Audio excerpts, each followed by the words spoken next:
Oh God. It's happening.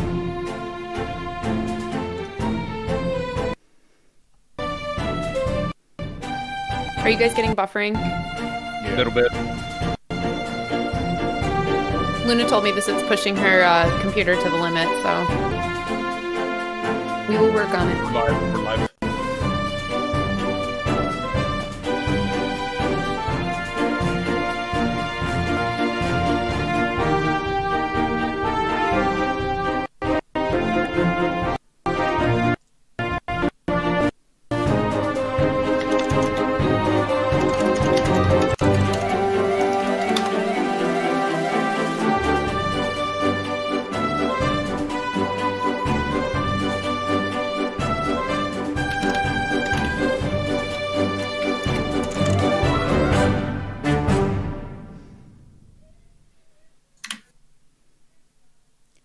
Oh my god, you guys, we're live.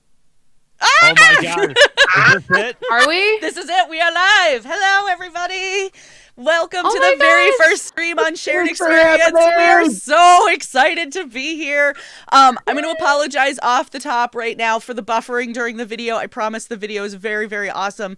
Unfortunately, this is really pushing the limits of my computer. We're in the process of piecing together a new system for me, but I don't have all the components yet. So hopefully it doesn't affect the channel too bad, but anyway, here I we think it are. looks good. I'm so excited. That looks great. We have a lot of people to thank for getting us here. We had a lot of the art, all of the art that you guys are looking at right now, the intro video, that was all done by Lot Evenstar, who is in chat right now. He's a member of the Dice Tyrants. Thank you so much for being so flexible with what we needed. Our logo was done by him. The header, all the banners that you see down below us was all done by him. He just is so phenomenal to work with. If you are looking for an artist, highly recommend him. If you're looking for a new system to play, I also recommend him for that because he just had a successful Kickstarter. So there you go.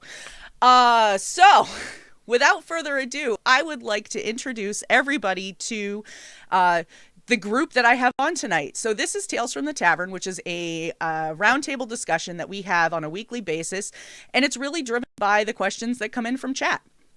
So we want you to participate. We want you to be a part of this. We want you to ask us questions about TTRPG and all things nerdy. All of our experiences with it are very different. So we love to kind of have conversations about all of that stuff. So we're going to introduce ourselves and let you know a little about who we are and how we're coming at this. And we'll go from there. So Amanda, let's start with you. Hi, I'm Amanda. I'm one of the founders of Shared Experience here. You can find me on Twitter at MandaMandaYay.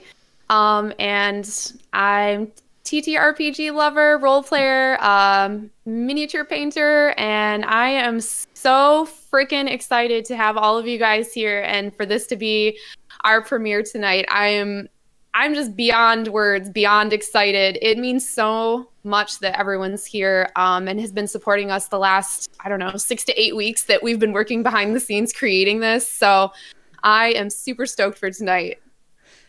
Excellent. Oh my God, me too. Poor Amanda has been the brunt of my, oh my God, I'm so nervous, I want to vomit emails all day, or messages all day. So, so anyway, Amanda, thanks so much for being on here. Floop, I'm so excited that you're here. Okay, first off, I need to see a huge wall of hearts for this channel right now. Okay, you guys have been working so hard on this whole entire production and seeing all of the moments that you guys, all of the work, all of the attention, every single detail.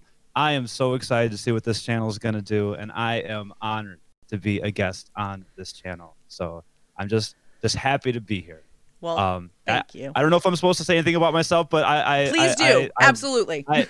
I love tabletop gaming. I'm new to the tabletop world, but yeah, I'm just here to chat with you guys and yeah, have a good time. But look at all those hearts. You guys are looking so cute. Oh my goodness. We have a cute chat here too. Very cute. Chat, absolutely. Cute chat. Well, thank you so much for taking time. I know your schedule is always really busy, and it's super appreciated that you're here and how much you've been supporting us behind the scenes as well. So thank you. Aura Jade, so nice to have you on. Thank you. If you Hi, everyone. go ahead. I'm Yeah, I was Aurelia. just going to say, introduce yourself and tell us a little about who you are. And I am the brunt of all of Wolf's puns. I've been tabletop playing since 9 years old. We'll play a game later to see just how old I am. Huge Star Wars fan, and I'm just happy to be here. excellent. Well, thank you so much. We had tried to get Aura on during the last season of this stream, and it just didn't work out. So we're really glad it worked out to have her on the premiere this week.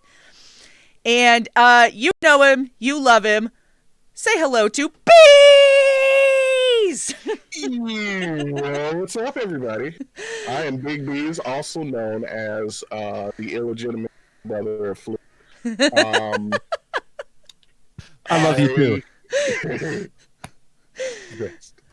I play TTRPGs and not doing that randomly on my own stream, screaming at things and dying a lot. So can't wait to see what tonight holds because I'm super nervous.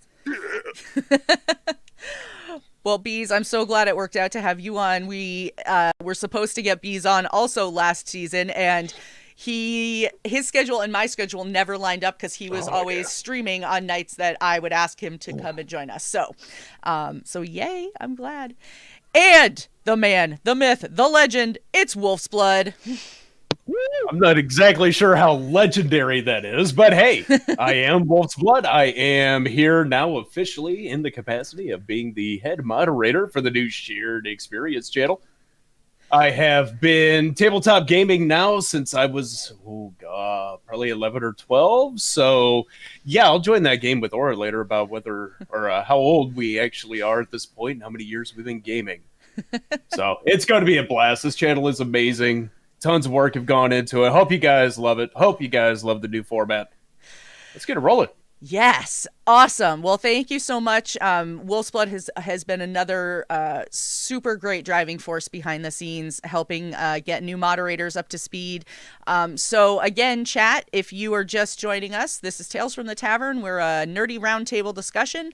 Please drop your questions into chat. That's where we get our conversation topics from. So feel free to just start throwing them out there, and we will answer them as best as we can. I can't make any huge promises that we will get to everything. So, but I am going to start with the first question. And this is a question that pretty much if you've ever watched the show, you know I love to ask this question because I have a very solid answer, but I want to know what everybody else feels about this. So I'm going to throw it out there. Do your dice have to match? Yes. I would say in general, yes. Depends. That's a situational thing. How so? Because for the most part, starting out a game, hell yeah, they should match. You should have a nice, sexy set that's ready to rock. But you get halfway through a game and your D20's been throwing you ones and twos all day, you damn right I'm going to substitute it out for another one. So that goes into, I will start with a matching set, but I will have like 16 sets on standby in the back, ready to go. Yes, I second that too. If the dice are not working out, I don't care if they don't match. Gotta fix it. All right, you guys. I have an answer. It's yes, but that's just because I got my first dice set this past week, and it's right here. Oh, So boy. I don't have an option, but this is my first set of dice, and I don't think I'm ever going to need another one, right? So the answer is, of course, yes, right? I call dibs on being there when you break it in. I think we will. I think we'll have to make sure that he gets another set at some point, because I don't know if one set will do. But that's just because I own. If you are at going to least- go with one set, I was going to say I own at least 12 sets. So Those are beautiful. Are those metal? those are metal die.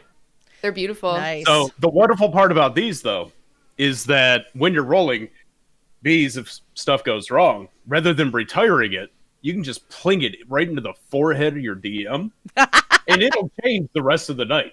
Your luck is guaranteed to change at that point. Oh my gosh. Those things are hefty. They are. I actually have, I keep them here so that I'm not tempted to use them when I actually play in real life. But I own 2 of these. They're dice catapults.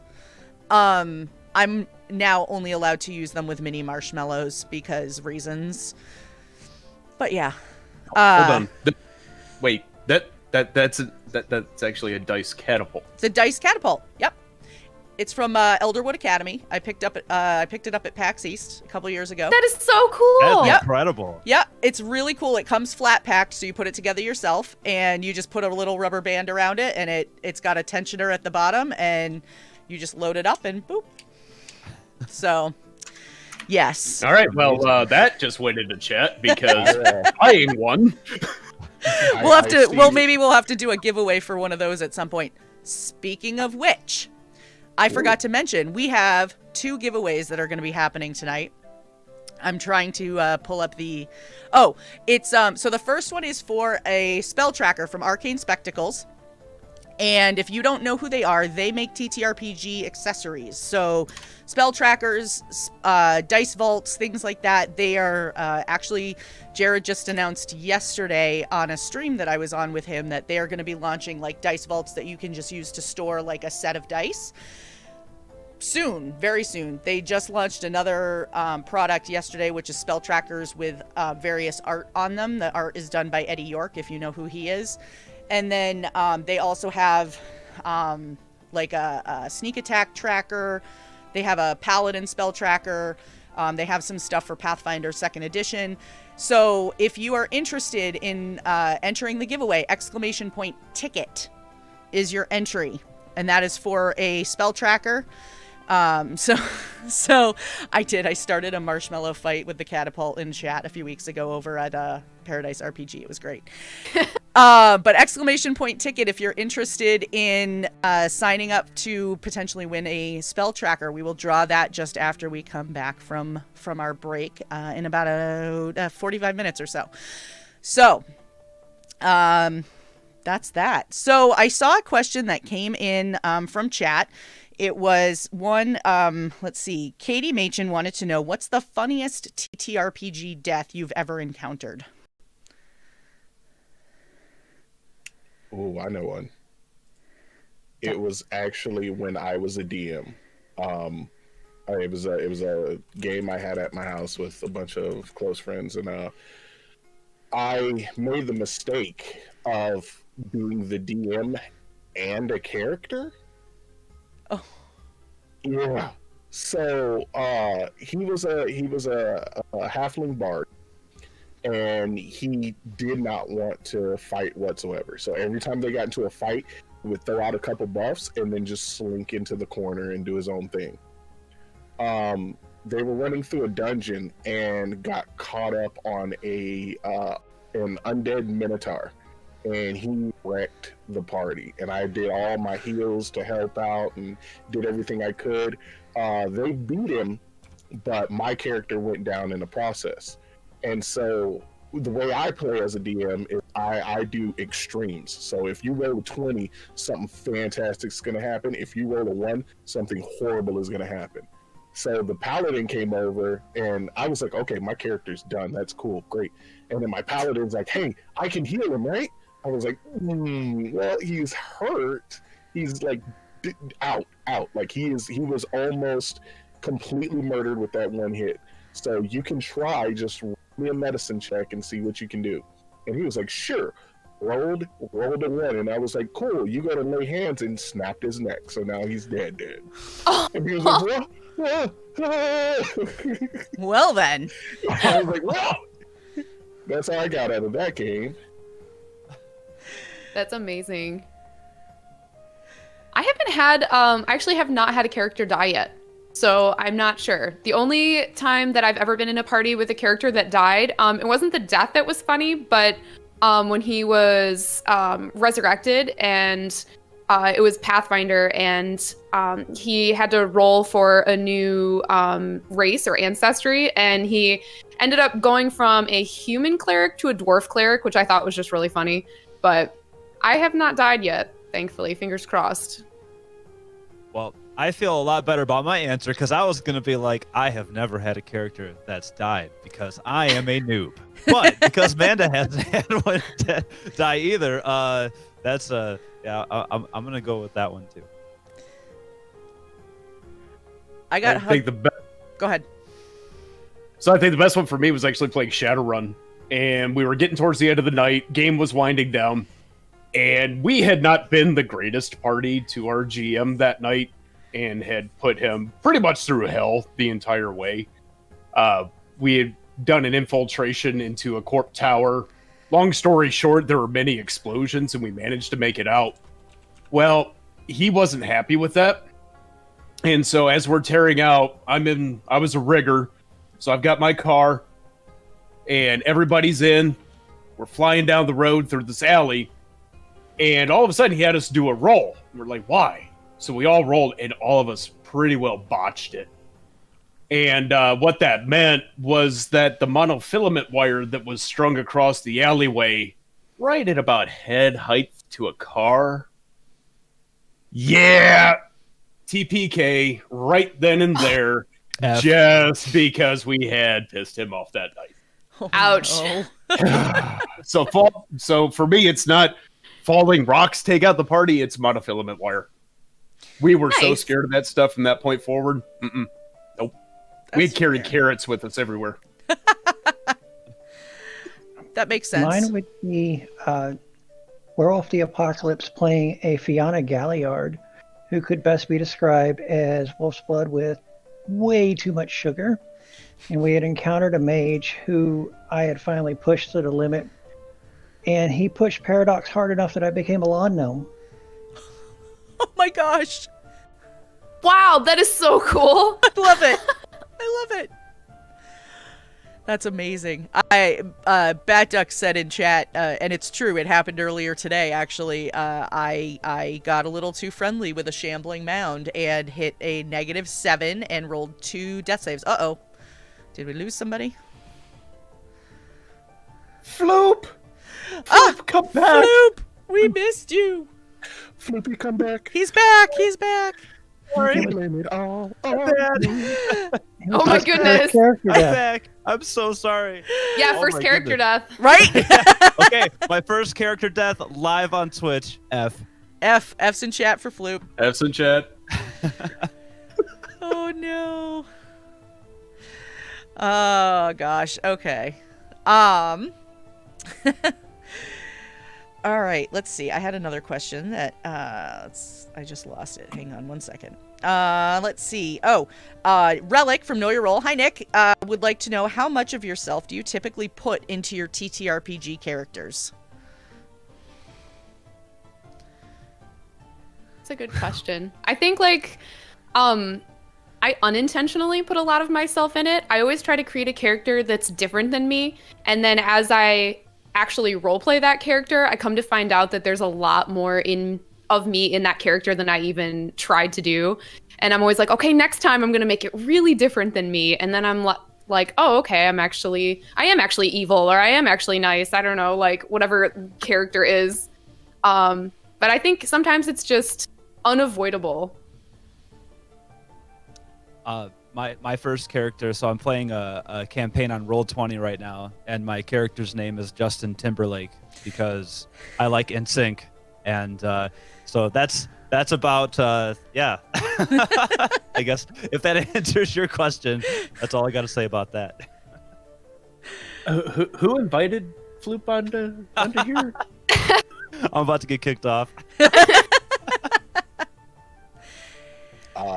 I unintentionally do it every single, and I'm like, yeah, I'm gonna make this new character cool, and then all of a sudden, halfway through, I'm like, yeah, well, I mean, I understand why he does because I owe, and then I'm like, oh no, it's fine, I'll make this other character, and then yeah, he does this. Well, he would do this because I would.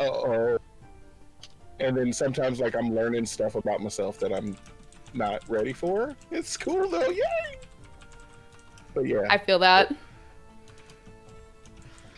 half of it is just it's I mean it's hard not to.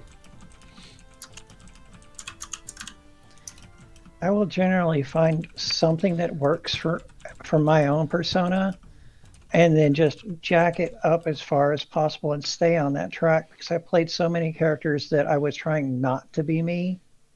I realized just how much fun it was to actually just take one piece and just see how far I could go with it. See, and for me, I think every character that I have ever played reflects at least a part of myself, because it's just easier than to get into the character, understand what your motivation really will be, and then decide from there. I think one of the really important parts about any character whenever you're playing it is really just focus on what are some of the key driving principles behind it, and just make sure you bring that mindset in every time that you're at the table or you're in roll 20, whatever it is. And if it's one of those characters where, I need too much sugar, well, then I'm just going to start downing cups of sugar right before game time, and it's amazing. And that's when you end up with characters like Dave, who is one of my absolute favorite recurring characters, who started off as a gnome wizard who is pure chaotic neutral and has the best intentions, but he also has a rod of wonder, and it doesn't work out well most of the time.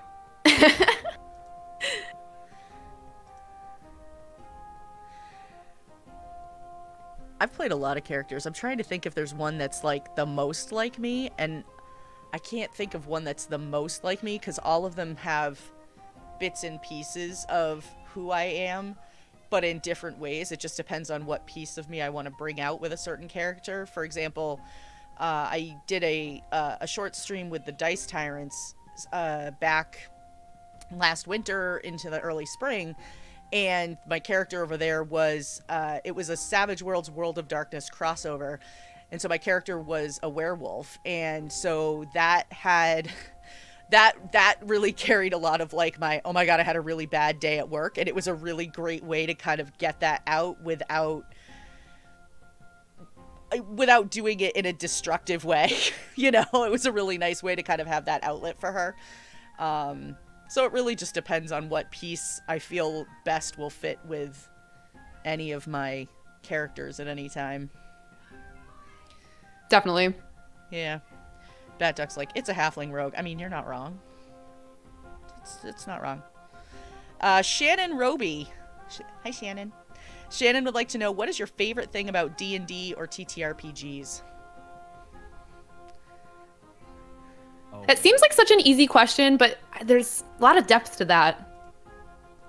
I think like that's that's kind of it, is the depth. Like I even in the last question that you asked about, like I feel like even in the character that I've created, it's kind of cool, like putting yourself, even part of yourself, into like an adventure, and like I love the depth and the what it brings out of you. I don't know how else to explain it. It's hard to, words are difficult, but I don't know. I love how you just can discover more about yourself. You can discover more about your friends too, and I love how it's like a super, like it's like a really deep experience that you go in together, and it's a really great way to just learn more about each other. And I love the person aspect of it. That's my favorite part. My cat is yelling at me. Sorry if you guys can all hear her. She just came up and just started yelling. That's a really good question. I think I like the creativity of it. One of my favorite parts about TTRPGs is the character creation. And now I've started kind of exploring the DM world and world creation. And so I realized I really like those aspects, a lot of it too. I like everything about it. I mean, honestly, I was really surprised when I first started playing, because I never had any interest in like acting or doing anything like that. But I love just how creative I can get. And I feel like there's not a whole lot of outlets that I can get creative with that I feel like I'm actually good at. So I think this is something that I think I'm kind of good at, and that I really enjoy, and really gets that creativity and imagination out for me. My brain goes full Frodo Baggins. I'm going on an adventure, and I just embrace every bit of it. So that's what I love the most. I'm taking a trip that I couldn't take anywhere else. Love it. Yeah. I think that's what pulled me into tabletop gaming to begin with, was that escapism from just the day-to-day. It wasn't that it was bad stuff or anything going on while I was growing up or anything. It was just that wonderful time where you could kick back, you could be whatever you wanted to be. And when I started tabletop gaming, it was with D&D, and there is no edition because it was D&D first edition, and I eventually went into second edition. But it was at that time that I realized that this was something totally new. This was something that I could get together with my friends, and you could just have that fun that you can't really have out in public. Or you couldn't back then. You can do it a lot more now. And so it was just that ability to have that creativity, have that storytelling, have that wonderful just sense of everybody being together. And yes, I am giving out age clues here. But that was me. I miss having that player's handbook in DMG. I would Baby have to wolf's say blood. For me, it's like being able to star in your own video or your own anime, and it's just you control it. You don't have to sit back and be like, well, I do this, I do that. If I was there, you're there. It's happening. You make those choices, and it's amazing for someone to come to you with their baby, like the DM to come to you with this world that they have plans for, and for you to help them build it, as well as completely and utterly destroy all their plans. I think that's the best part. So I have a follow-up question to something that Man said. I want to know if you guys think that you have to be good at a TTRPG to have fun at a TTRPG. No, I don't think so. I mean, I think that applies to lots of things, but for me personally, I am like a perfectionist. I'm one of those people that, like, if I'm literally not good at something in like the first 10 minutes, or at least kind of sort of good, I'm just like, okay, this isn't for me. And so I was really surprised when I first started playing like 9 years ago.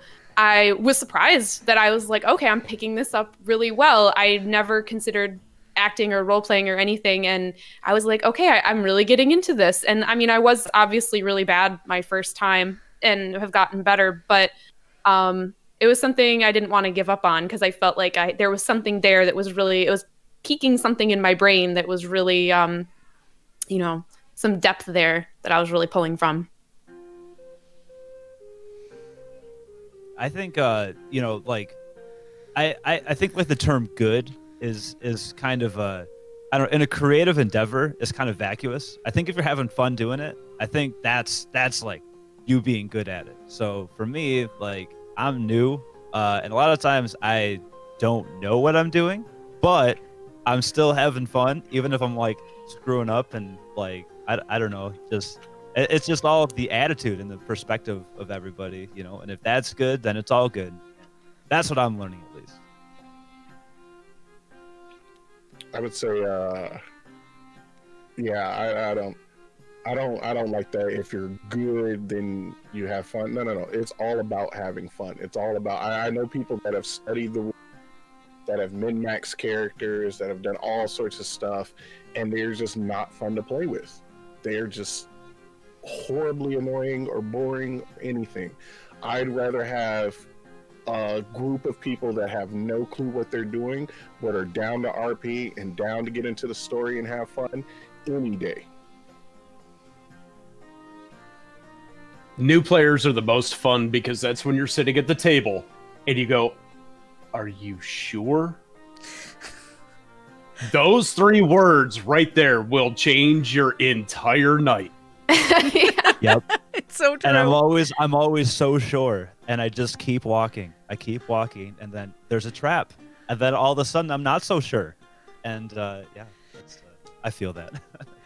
I need to see you the first time you run into a mimic.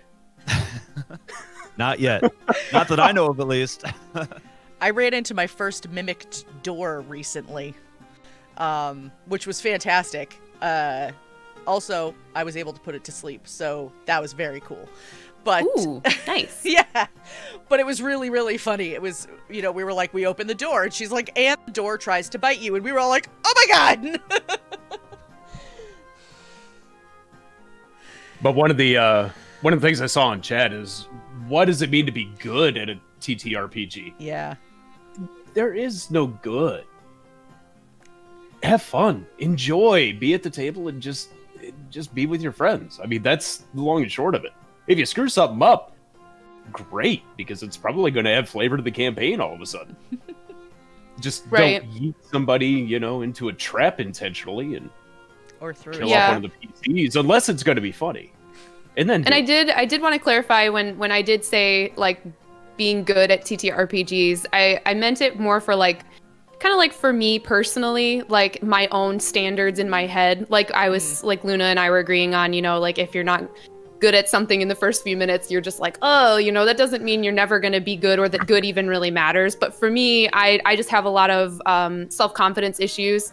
And so I don't always go into things thinking that right away, like, oh, you don't have to be good at something. I have like these weird personal standards for me. So yeah, I mean, obviously I know that now, but when I first started, I'm like, when I first start anything, I have this fear of like not being adequate enough to my own standards, and something I'm always actively working on. One of the things, and this sort of goes off what you and what Wolf's Blood was talking about playing with new players and the question of, are you sure, is Shannon Roby will tell the story all the time about how she does D&D with her students. She's a teacher, and she teaches really young kids. And she said what's so great about that is that they come up with, and I find this is true of any new player, they don't know what the rules say you can and can't do, so they'll come up with the coolest stuff. Like they want to, try something that people who have been playing a long time might be like, oh, you can't do that because the rules say you can't. Well, the DM might say, yeah, you know what? Heck with the rules, like, we're gonna do it. So that's one of the things that's nice about it, is you're not bound by a firm mechanic like you are in a video game. So that's what I like about it. got to keep that rule of cool open. Rule of cool. Yeah. Love it. Yep. Just a reminder, chat, there is a giveaway going on right now, ! Ticket, if you would like to be entered for a giveaway for a spell tracker from Arcane Spectacles. You can visit arcanespectacles.com if you'd like to see what those actually look like, but they're very cool, and they have also partnered with us, so if you don't win and you would like to add a spell tracker to your collection of TTRPG accessories, you can go to their website and use shared EXP for 10% off your order. Yeah, so I just want to throw that out there, so I make sure everybody gets to enter before we close that giveaway in about a half an hour. So let's see. Bat Duck would like to know, if this is Floop's first dice set, what RPG is he breaking them in on? So, oh my goodness. So Amanda's going to be the DM for it. And I'm trying to remember what the campaign is. It's a well-known campaign. Tyranny of Dragons for 5th edition. Nice. Yeah. Tyranny of Dragons, 5th edition. That's the one I'm breaking it in on. So I'm really excited. That is very cool. So along those lines, Press X to Jump would like to know, what TTRPG system haven't you played yet that you want to experiment with? My list is like this long, so Right? And you keep introducing me to like more and more. Every time you find something new, you're like, oh, check this out. And Yeah. I'm like adding it to my list. Sorry, not really sorry. interested. I'm interested in playing some of the more popular like horror ones. Call of Cthulhu and Vampire the Masquerade. I'm currently playing Zweihander, which is kind of dark.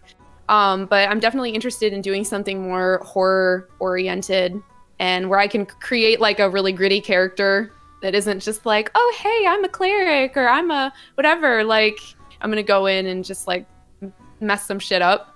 I almost dropped the F-bomb.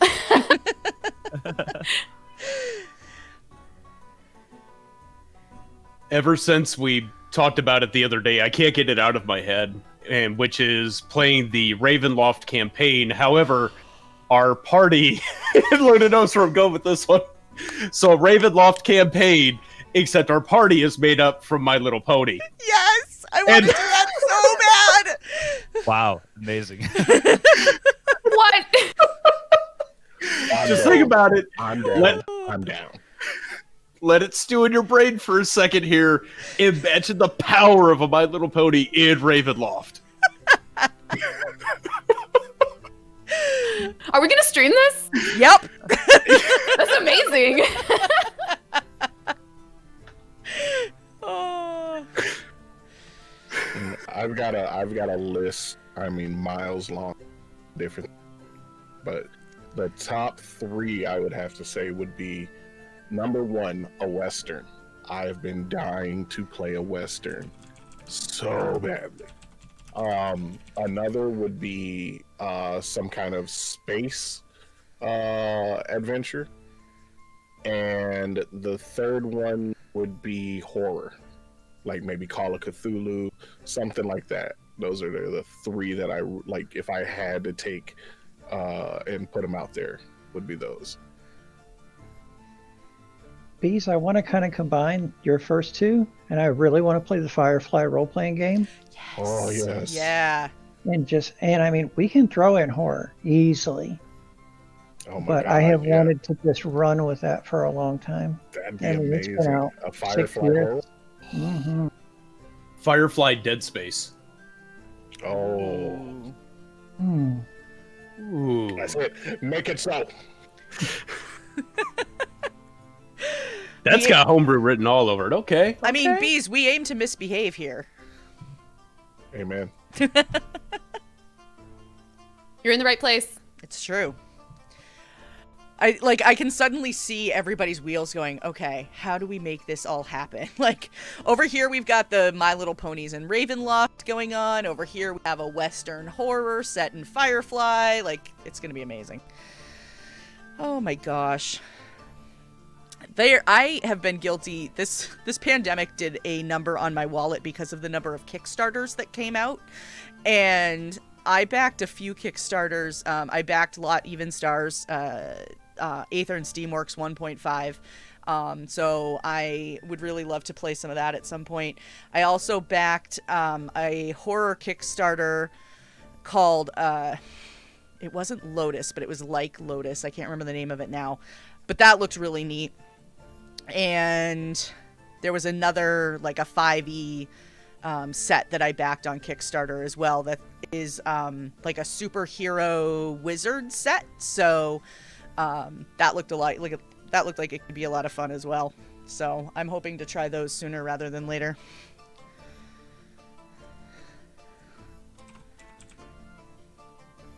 I don't know if anybody else has any other ones.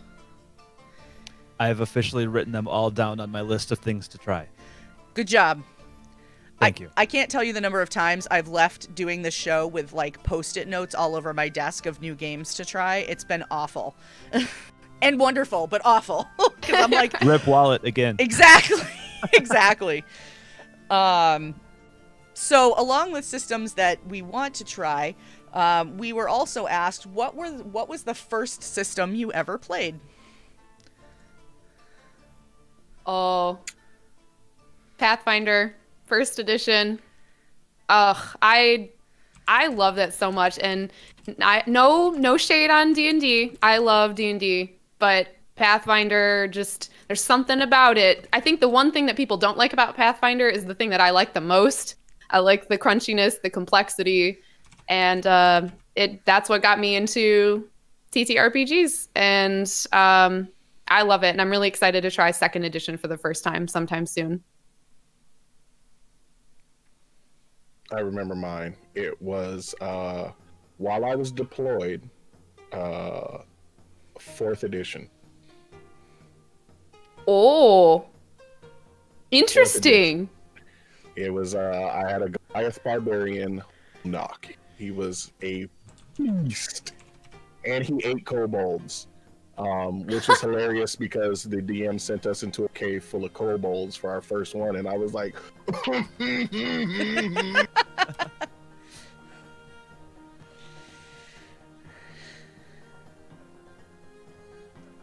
The very first one for me was D&D First Edition.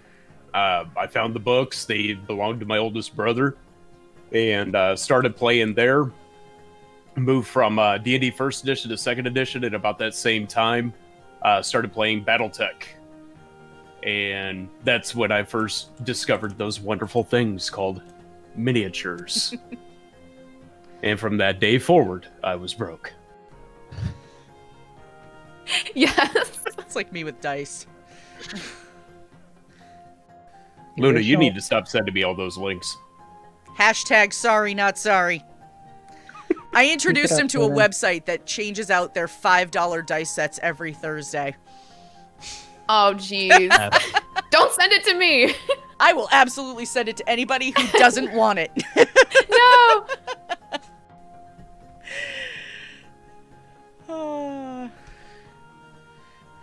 The original red box for Dungeons and Dragons. Ooh. Mine was D&D 3.5.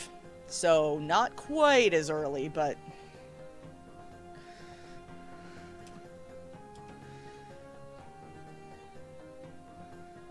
Floop, have you played any other games or? Well, in the early days of April of this year, my first one was D&D 5e. So that's the only one that I've played. I kind of like 5e because I feel like it has a really low barrier to entry. Yeah, I thought it was going to be really complicated, and it turned out to be it turned out to be kind of you kind of learn as you went, versus like I thought you were going to have to read an encyclopedia and like really have your stuff together, but you know, it's a lot more gradual than I thought it was going to be. I feel like there's a lot of people that think that playing tabletop is a very high barrier for entry, but D&D does a really great job. I feel like it was made to be playable by anybody, you know, regardless of skill level. So to me, that was invaluable. Yeah.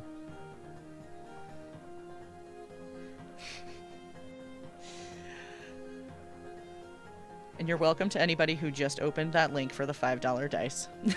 Nope, not gonna do it. Do it. You know you want it. They also do deals on their metal dice They on do. occasion as $19. well. Yep, for a full metal set, which, conveniently, I have right here. Imagine that. So, do you remember that first question where you were like, do you have to have all the dice matching? I'm going to change my answer to no. No, don't open it. Oh, it's too late. I'm sorry. It's too late. That's it. Everybody you guys know are getting dice for the holidays, so. Yes. Shameless plug. Also, dice bags, which are very nice. They have a lot of very cool stuff on there, and it's pretty They do. affordable. Maybe we'll have to go after them next for a partnership. You made that sound so evil. I mean, if I could Their get you next $5 request. dice every week with a discount code. Oh, I'm all over it. Oh my gosh. All right. I'm going to stop now because I'm going to start shopping for dice and I'm going to totally forget about you guys and it's going to be bad. Yeah, we have Focus. a show going on Focus! right now. Focus! Jim the Dim would like to know, do you have a story where everyone at the table had a huge aha moment, either at the table or like right afterwards, whether it was a stream or a podcast or just after the session? I have never, but I am looking forward to hearing your guys' answers.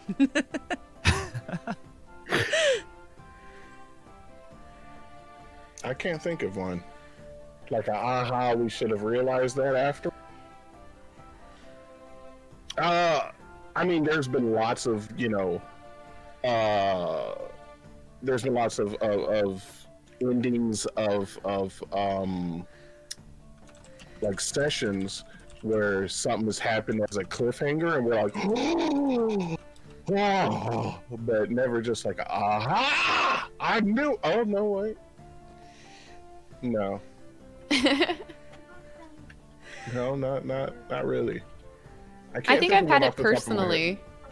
Yeah, I'm not sure I've had it in a group setting, but I think I personally have like had certain things about systems or gameplay just click in my head, and I'm like, oh, but I don't think I shared them with anyone because I was probably fronting the whole time, pretending like I understood, and then just kept it to myself. Mine would have been from a Vampire the Masquerade live action group that I used to run years ago in Clarksville, Tennessee. And I kept them going for 8 months before they realized who the actual prince of the city was. And when they realized it, my character was promptly murdered within 1 minute. Whoa! Oh my gosh! And if you've ever seen what it takes to play live action role play for Vampire, it's a lot of... And they managed to do it in less than a minute. Wow. Oh my goodness. I don't think I've ever had a full party aha moment. I think the only thing that even came close is probably in a Shadowrun campaign where we thought we were working for one corp. We ended up finding out we were working for a different corp that wasn't a corp. It was actually directly for a dragon. And that was the aha moment of, oh, wait, do we really want to get ourselves into this? That's a good one. So, Yeah. Oh, I think I heard about that game one time. I think you told me about that game one time. yeah, I probably have. That was a fun one. Yeah. I miss Shadowrun. I want to play that one again, too.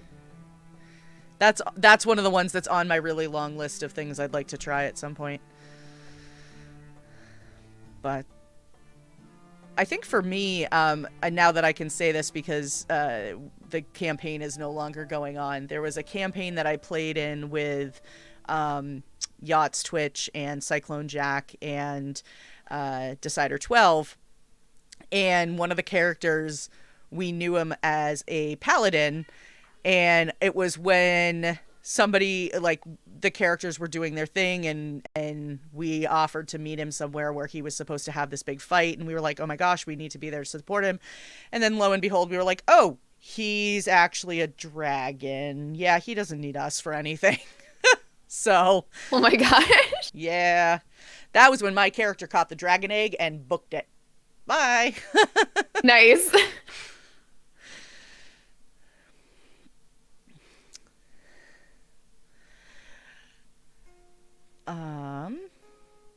I did want to point out, just wanted to point out real quick, because we're coming up towards the top of that hour. Keep in mind, we do have the giveaway going right now for a spell tracker from Arcane Spectacles. That's right. In order to enter, just go ahead and type in !ticket in the chat. And also, this channel just hit over 100 followers. Yeah, we did. So, can we get a wall of hearts for that first stream? Literally first stream. Over 100 followers. You guys are incredible. You guys are so great. Yay. We're so excited. We're so excited to be here. Yeah. Oh, I can't even tell you. We've been working really hard on this. So, we've got some great people that are, have a bunch of stuff coming up, and we've got lots more in the works still. And I'm so excited. All right. So I'm going to throw one more question out there, and let's see. Braids Blades would like to know, can you speak about how to be a great teammate in a collaborative storytelling game? What are things you love seeing other players do? And what's the TTRPG version of the alley-oop? Ooh. It's a really good question. Yeah. That's fantastic.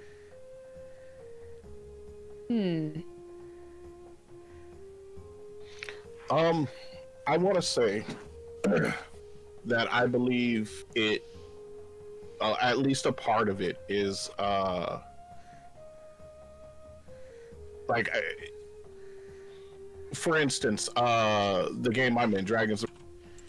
We were all just random strangers and had no real reason to start working together, and that could have gone south immediately. We could have just fought each other, just completely disbanded and caused hell. But I think it's everybody finds that one thing to help them start working with the party, and then it also takes the other members to throw little hooks out there every once in a while for someone to grab onto. Just put those opportunities for you guys to become a cohesive unit. I think that's the best part. Then everybody can start working together, building stuff together, helping each other out. And sometimes if you're gonna if you see like somebody's not really doing much and it's something that you could use, like a tag team assault or something, you can include them in, have them, just try and lend out that hand. It's all about everybody working together at the table. Yeah, as like a new player, I'm actually, now that what kind of expanding on what Bees was saying, there's like a lot of perfect alley-oops that when it happen every session if the party is working well together. Just basic party meta where people are playing their roles and everyone's working together as a team.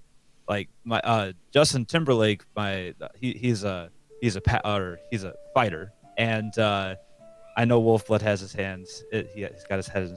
I'm gonna own it. Justin Timberlake, he's a beast. Okay, he slays goblins, and he looks good doing it. Okay, so anyway, I've always heard he was a lover instead of a fighter, but that's me.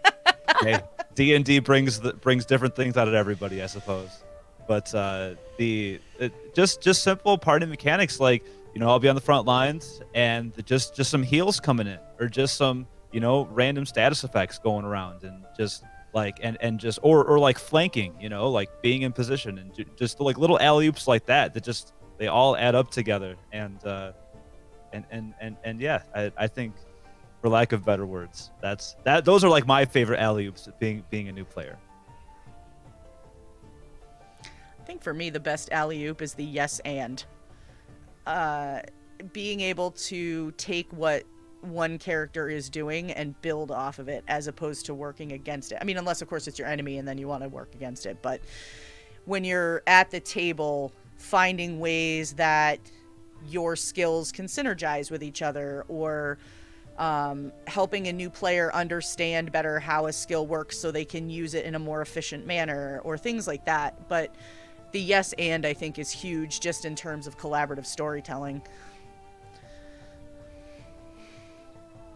And being a good teammate, listen. When you're at the table, just listen. Take notes. Take a look at how the other players are playing their characters. Do they have special tics? Do they have little things that they've thrown into their personalities that they're making them unique? And then play to them. And all of a sudden you can help your entire party just move up to that next level of their character and really bring everybody together. Just listen. It's the best thing that you could possibly do. Yeah, I like building off of that for our Wednesday night show that's going to be premiering this week. The cast of that I've always felt was really good about kind of knowing, even though we didn't know each other's backstories, we had these little kind of hints here and there about different things, like Evie has like a scar on her face, and then Shula, has blackened hands. And I feel like we do a good job at remembering those things, listening to the little hints and tidbits about each other's characters, and then wanting to know more. Because if you have like 5 people together in real life doing some kind of job, you're going to ask each other questions about your history, your backstory, what's up with this scar? Why are you away from your family? Once you get to know each other. And I feel like that builds a really big cohesion both with the group as people and the characters in the story, is just really immersing yourself and wanting to get to know those characters on a deeper level. That's one thing that I think every game I've ever done that's had characters with a backstory, with a significant backstory that really plays into what we're doing. I like having those backstories not be something that you just come out and say, yes, I'm so-and-so and I'm from here and this is why I'm adventuring. You know, I like that, having the ability to sort of get to know people in a more natural way, just like you would at your job or school or whatever it may be. Because I feel like that's how you become a team, is by getting to have those types of moments together. That just kind of feels more natural to me. Yeah, I really like to just kind of sidetrack when I'm with the group, and just, if there's somebody I'm not quite getting or not picking up on how if things go down, we're going to work together. Just run them off, and the DM will just look. It's like, okay, it's time to create a little side quest here, and we'll just go off on their merry little adventure. So, and my entire purpose is to understand the other character.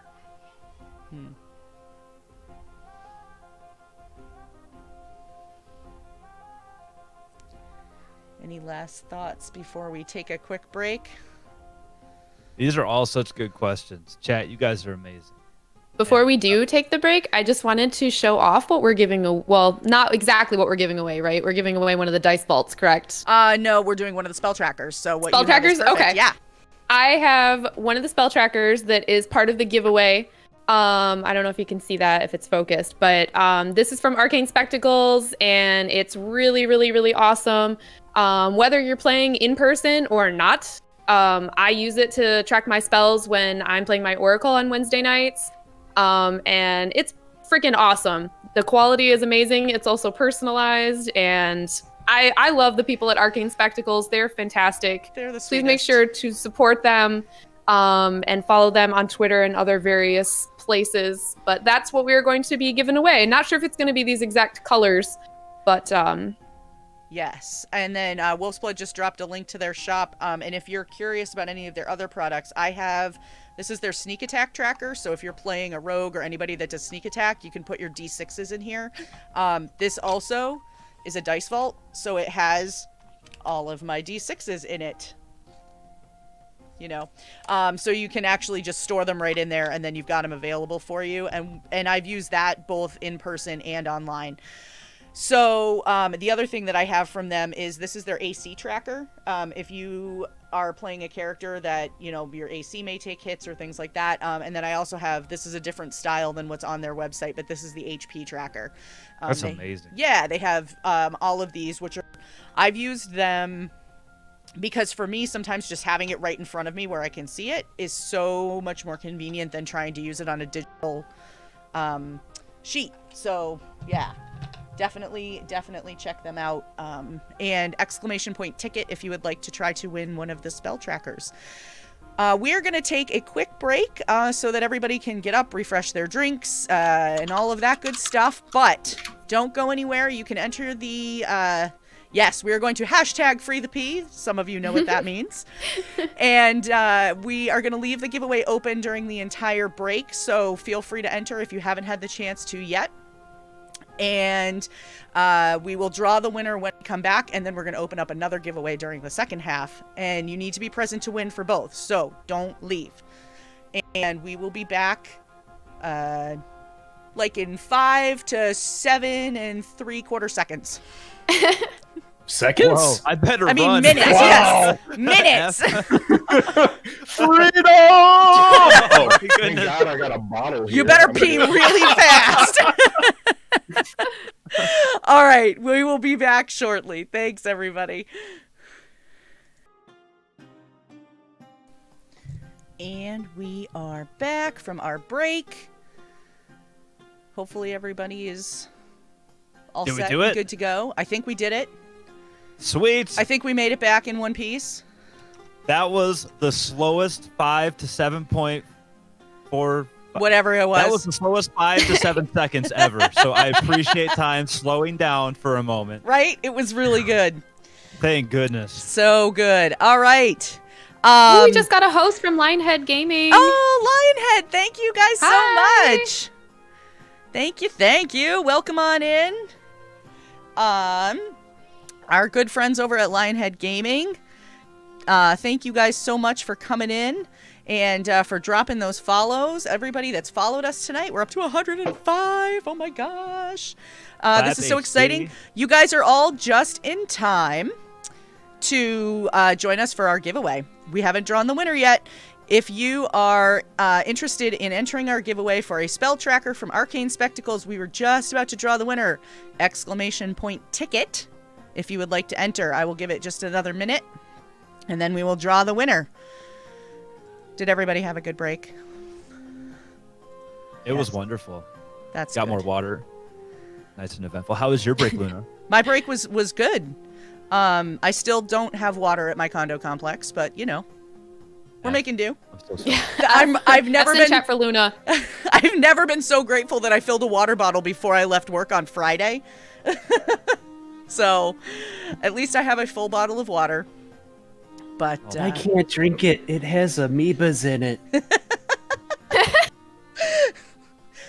I don't think it's sanitary.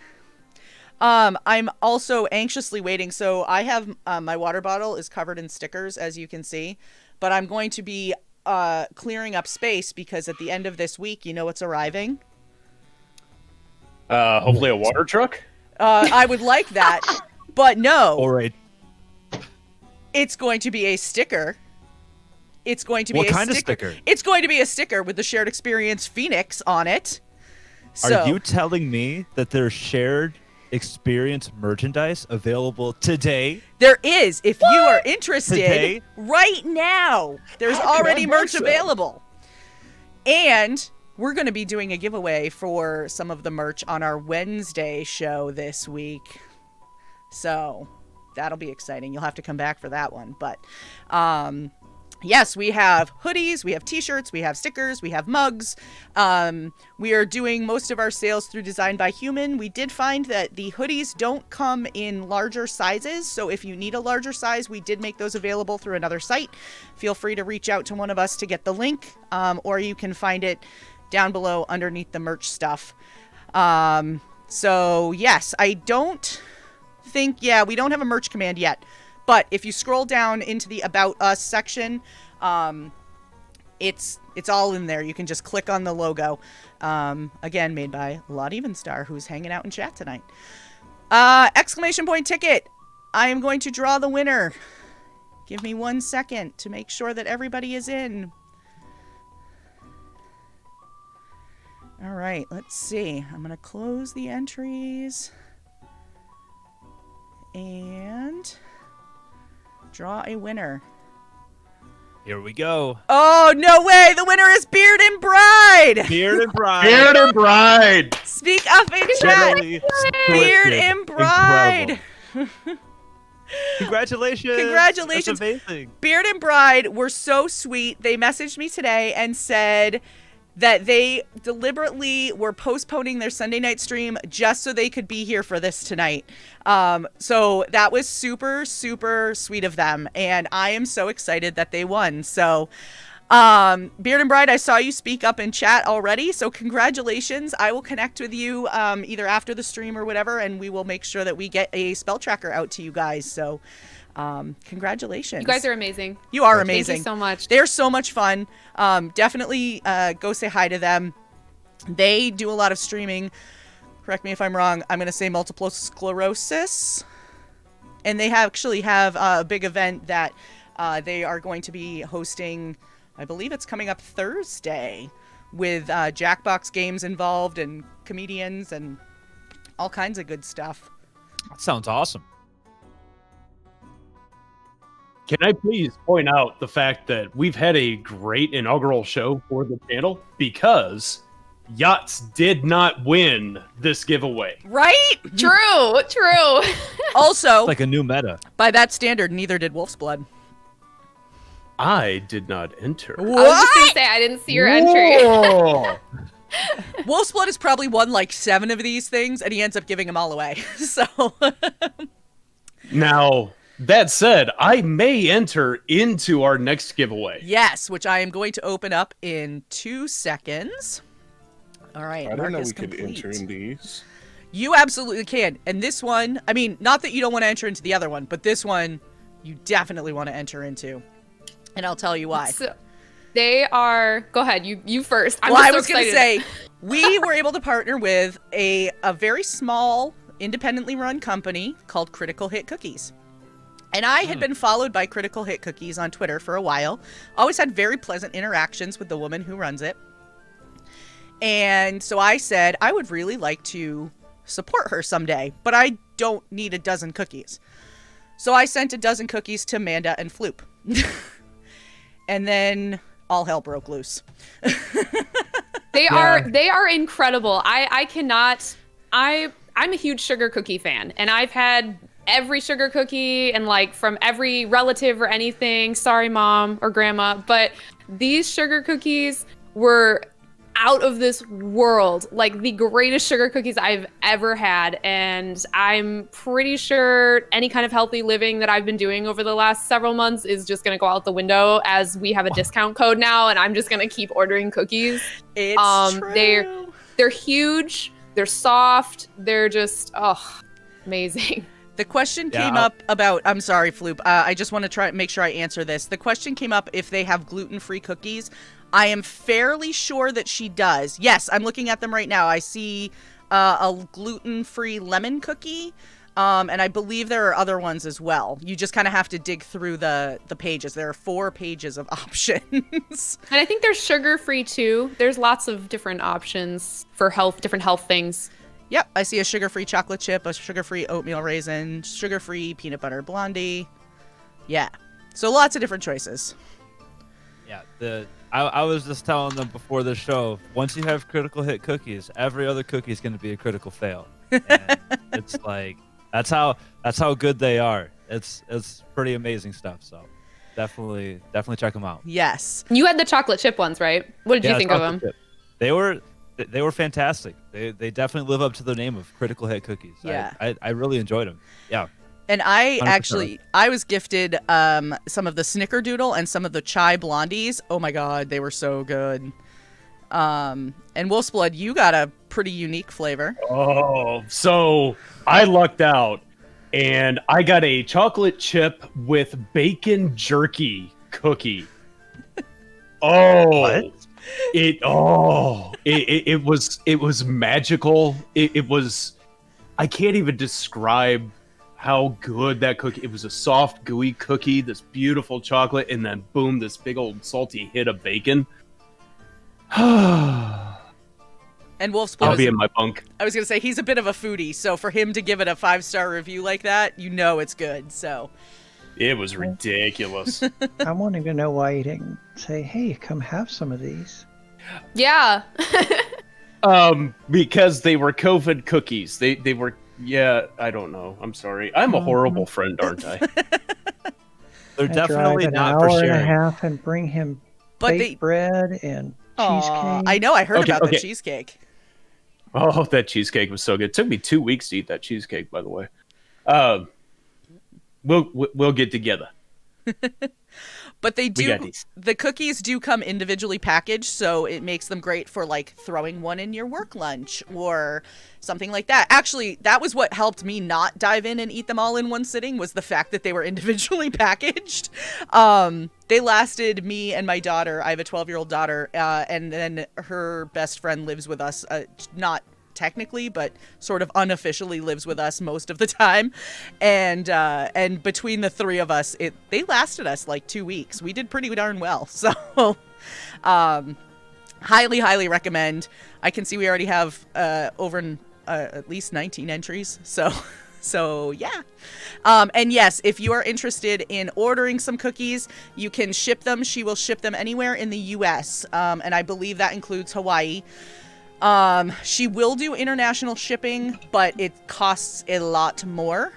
So if you are outside of the US, that's fine. We just want to make sure that you know that it will take a little bit longer to get to you. And they do come really well packaged, so you don't have to worry about them coming all like broken and crumbled. Like, she really takes a lot of care packaging them up. So Anyway, let's move on from cookies, as much as I could talk about cookies all night. Chat's like, give cookies. Give cookies now. Let's see. We're going to dive back into the TTRPG stuff. Let's see. We have Beard and Bride wants to know, how did you all find yourself getting into TTRPGs? So what led you to TTRPGs? Well, for me personally, I think just the Twitch section of tabletop gaming was big inspiration, and just Twitch in general. Amanda introduced a lot to tabletop for me, but then just the community around here with just a whole bunch of really passionate people in the tabletop section here has been my introduction. So I had an old significant other of mine introduced me into TTRPGs. One of his coworkers was running a Pathfinder First Edition campaign and invited me along, and that's kind of where it all started. And that was the best thing I got from that relationship. So, Bees, your face. I just, I had to quit because I got some of that second degree burn from that. I was like, oh.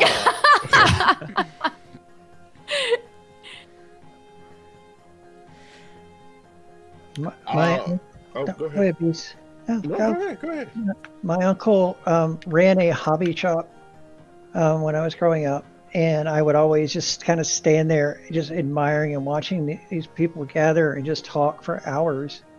And he invited me in one day because who's taught me how to paint miniatures and models and everything. So I just sat in on a one shot and just fell in love with it. I would say my my first time ever playing any kind of what got me into it was just a buddy of mine kept talking to me about it, and I was of the mindset of it's just boring people that play it. They sit around and like the World of Warcraft episode where they were like, I add 4 to the eyes of the raven and things like that, and I was like, okay, this is gonna be something stupid and boring. And he was like, come on, just play, just try it. If you don't like it, 10 minutes. You don't like it, you can go. And I was like, fine. And so I sat down with him and we made my character, and I got kind of pumped. I was like, okay, I like this guy. Let's crack some skulls. And went in, and it was just a wrap from there.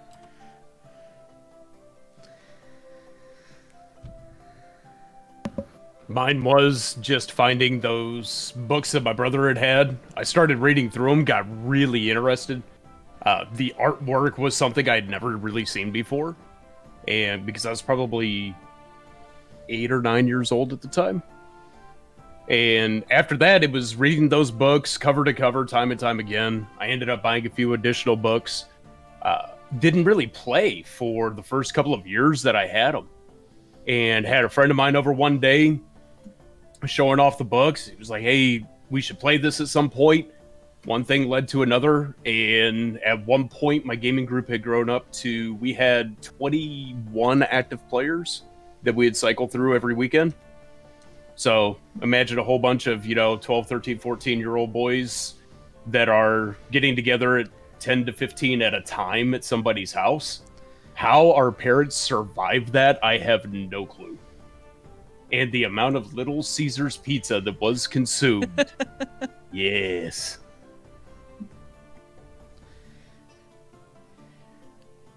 I think a lot of people here have heard how I got into it, but I know we've got a lot of new people joining us for the first time. So I've been playing for close to 13 years. I got into it right after my daughter was born, actually, because my now ex-husband was hosting a game at our house every week. And so it started out with me being like, no, I'm too busy with the baby, so on and so forth. And put the baby to bed, and then I'd go to bed, almost immediately after. And then as time sort of went on, it became put the baby to bed, read a book in the living room, put the baby to bed, do something in the kitchen because they were at the dining room table. So it was like each week I just kept getting a little bit closer until finally I just went, all right, move. Like, just clear me a spot. I gotta get in on this.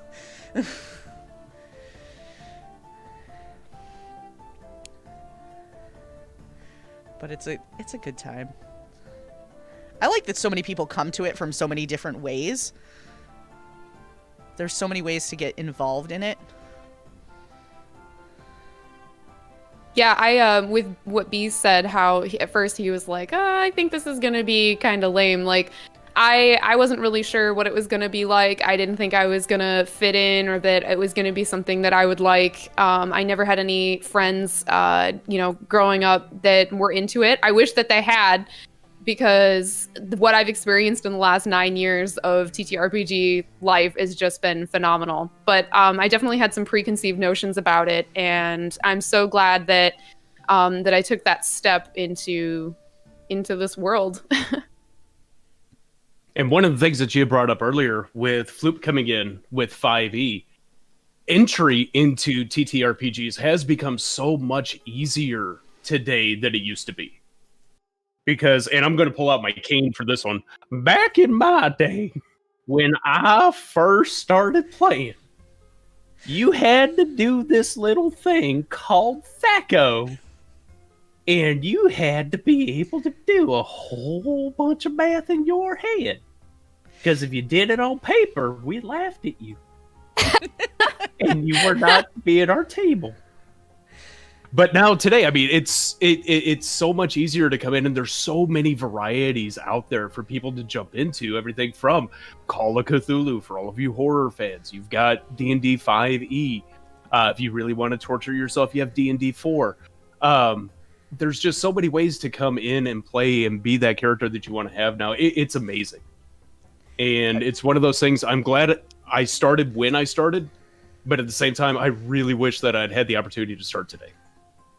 I think the biggest thing that made it easy for me are websites like D&D Beyond and Roll20 that take care of so much of the stuff for you. Like, I feel like if I had to create a character by hand, it would have taken me, like, that barrier is probably the highest barrier for entry. It's like creating a character, and like literally in just a couple clicks of a button, you can go on D&D Beyond and create a character, and it fills out your inventory and all your stats, and like, you know, you can even pick from some backstories just to like get a grasp of what it's supposed to look like in the first place. And it's so, yeah, that part for me was huge. Is the technology around it now is amazing.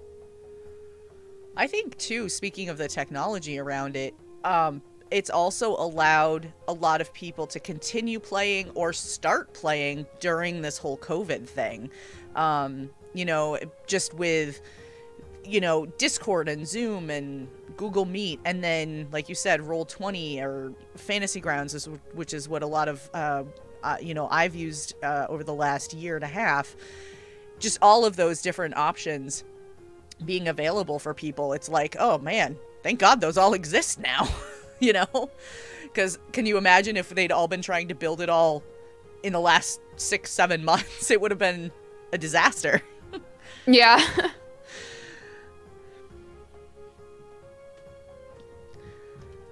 I do think, though, you're also right in my opinion. I feel like, to some extent, like, I learned on 3.5, so I did all of my character sheets by hand. Like, the whole doing it online was sort of a new thing for me fairly recently.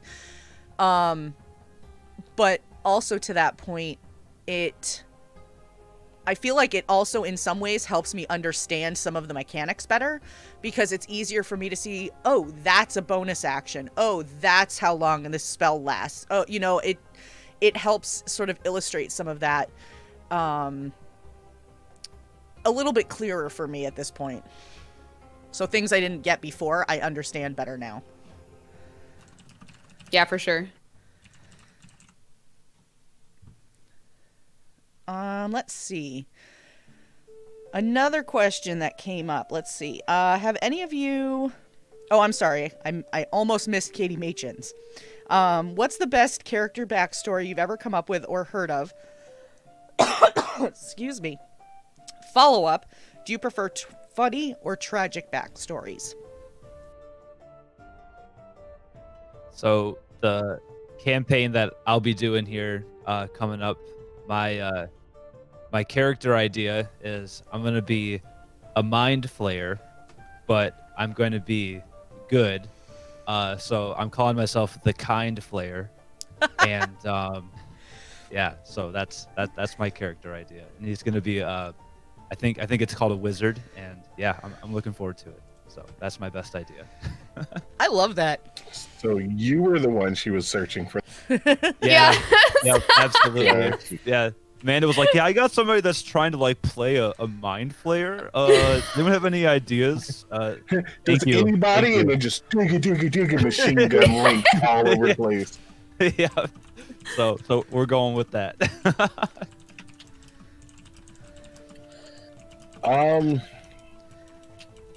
Okay, so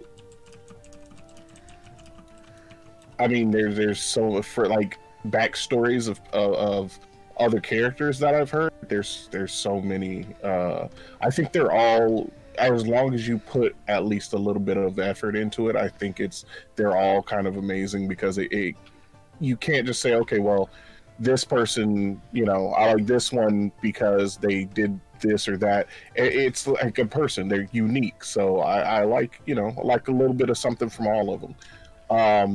For my own though, I would have to say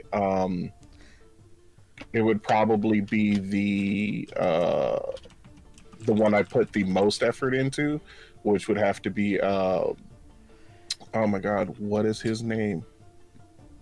Ordoth. There we go. Ordoth, the Goliath cleric that I played recently on I wrote, like, I still wasn't complete, but when I stopped, I think I was up to 2.5 pages of backstory for him. And I just sat down. I was like, let me write some backstory, and just went into it and something clicked, and my hands were possessed, and I was just typing away like a madman. And he was his mother died giving birth to him, and his tribe saw him as a bad omen, so they kicked him out, and he tried to survive on his own, almost died. It was just this whole roller coaster of emotions and things. And then to answer the second part of the question, it really kind of depends on the game, because I mean, if you're playing Call of Cthulhu, and you got somebody who's Funny Frank, who's just done a whole bunch of silly things all in his life, depend. It's difficult in that aspect, but I believe the characters and their backstories help set the mood for the game as well. So I think it should, for the most part. There's always exceptions to it, but for the most part, kind of go somewhat adjacent to the mood of the game.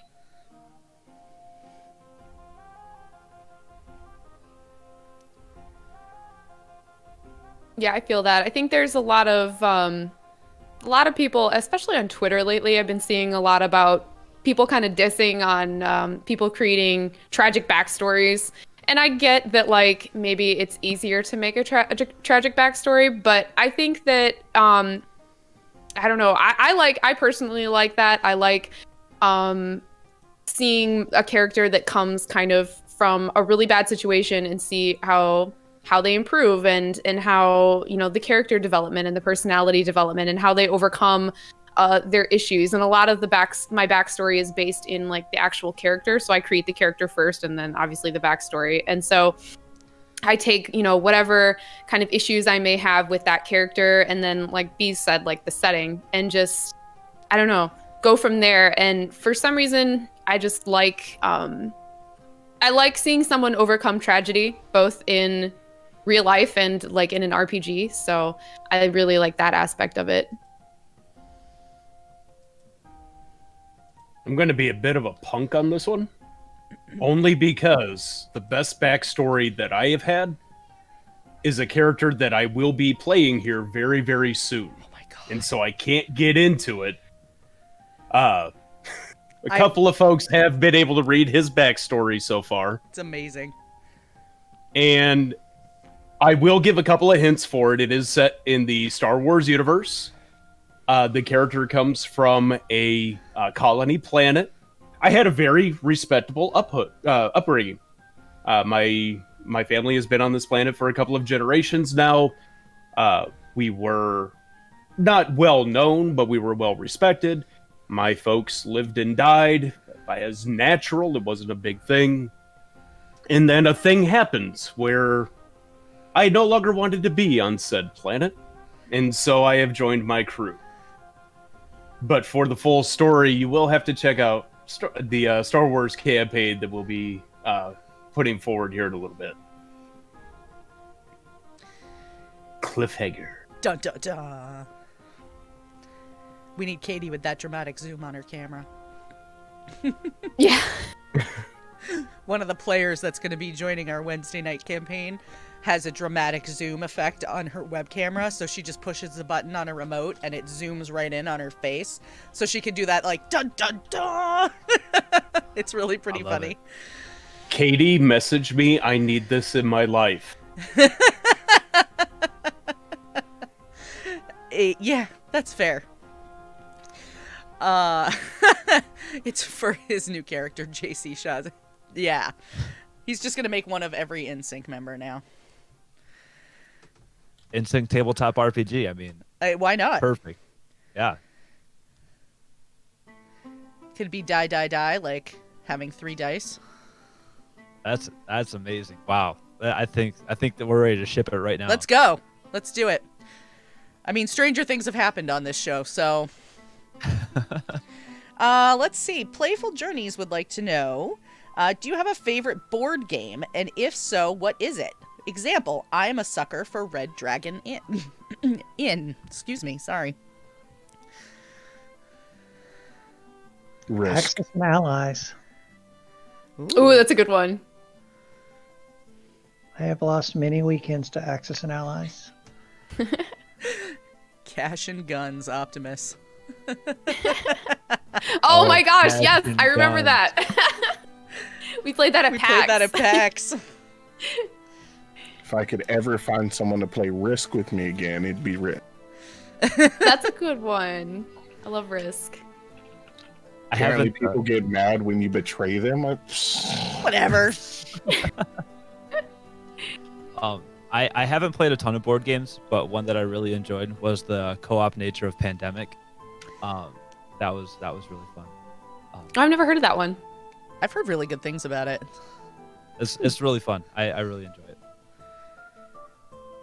We have My favorite is Legendary. I don't know if you guys have ever heard it. It's a deck building game, but like not like Magic the Gathering, but just like in one setting, like per game. Shout out to Games Ghost, my best friend Timmy Skittles, who got me into that game. It's like Marvel themed, and that's really cool. I really love that game. I was obsessed with it so much I used to like keep score every time, which is not necessary at all.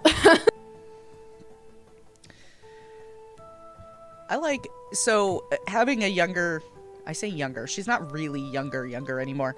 Having a younger kid though, I have had to learn the beauty of some of the simpler games that are out there, just because, when she was really little, obviously we couldn't play some of the more, adult related board games. But we ended up finding one at PAX East a few years ago that is a game called Sparkle Kitty, and we love it.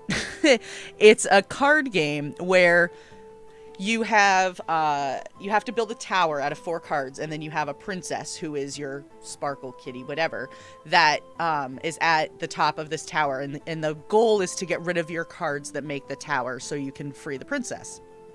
Pretty straightforward. But the way that you do that is by playing cards that are in your hand. And in this regard, it's sort of similar to like Uno or Crazy Eights or anything like that, where you have like a card matching game. So you have to match a color and a symbol or a word or something like that. And as you do that, you have to say out loud the spell that you have created. But it's usually something ridiculous, like squishy pandas or something like that. And then it's just hilarious. And so it ends up being really, really funny. And then, of course, they released the adult version, which is Sparkle Kitty Nights, KNIGHTS. And then... Oh my gosh. and that is definitely a more adult version because you end up with things like moist whatever, and you can do with that what you will. And so those are a ton of fun. Like, they just end up being laughing fits when we play. And Anomia is another really good card game that I enjoy. Both of which I found both of those at PAX East, actually. It's funny. I've never really gotten into board games. It was never really a thing growing up or anything else, but I do love the game of life. That is a That's good one. a good one. Life Oh, yeah. is a lot of fun. Oh yeah. It's not often you can say that, but yeah. That's true. I would say Monopoly also, but there are some people in here who know my reputation for Monopoly, and it's never going to happen again. No. I I never play Monopoly definitely with people I betray at plan to that stay point. friends with. I like to set the mood that way they know on what playing field that I can actually go to. I think another really good party game too is Exploding Kittens. I Yes! think Exploding Kittens is like just I've not met a person that doesn't like that game. It's an awesome game. I like any of those party game type things. The Jackbox games I love. Among Us I've really enjoyed playing. Yeah, anything like that I find to be a lot of fun.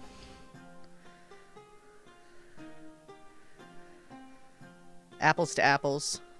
If you have to play essentially Cards Against Humanity, but with a much younger audience. Oh, Telestrations. That's another great party game. If you don't know that one, it's like Pictionary meets the game meets like Telephone, and you have to draw something, and then the next person guesses what it is, and they write it down, and then the next person has to draw what the guess was, and it's just, oh my god, so funny.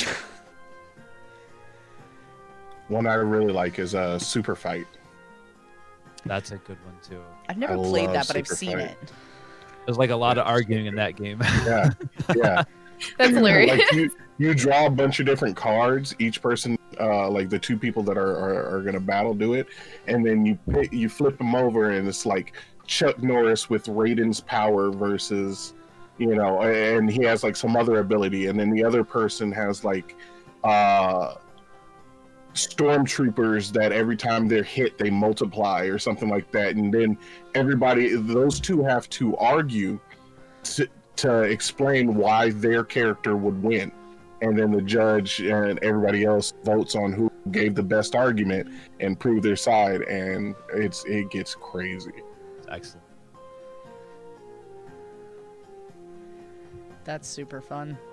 I love games that like really get you like involved in that way. All right, let's see. What is the most ridiculous character you've played?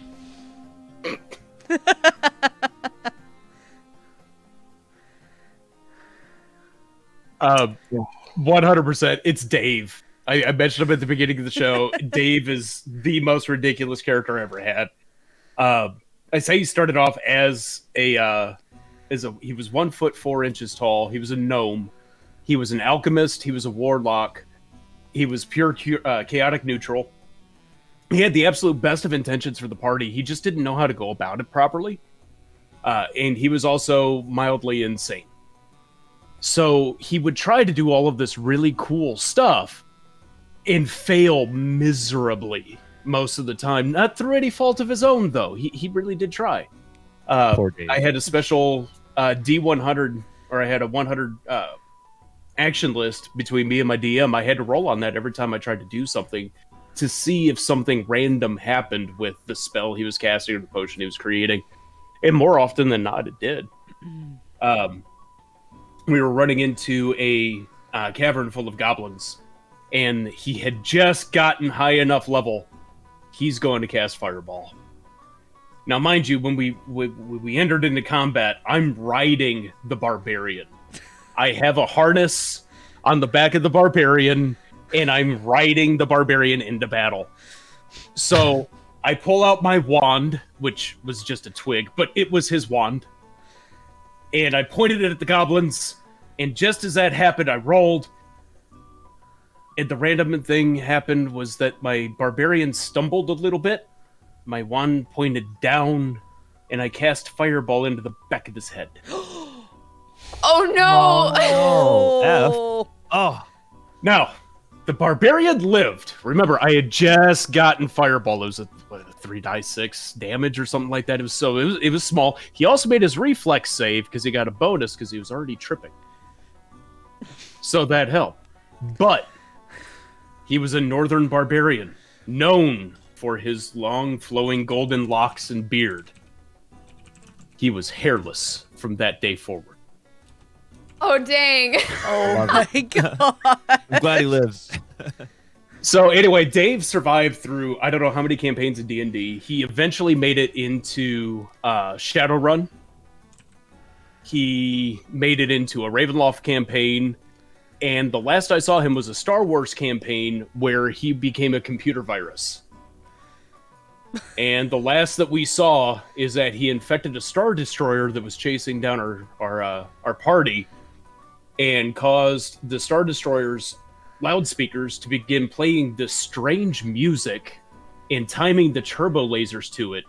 And the music, though, was do do do do do do do do. Oh my god! I seriously thought you were gonna start singing Baby Shark, and I was like, "Oh no!" Next time. Yeah.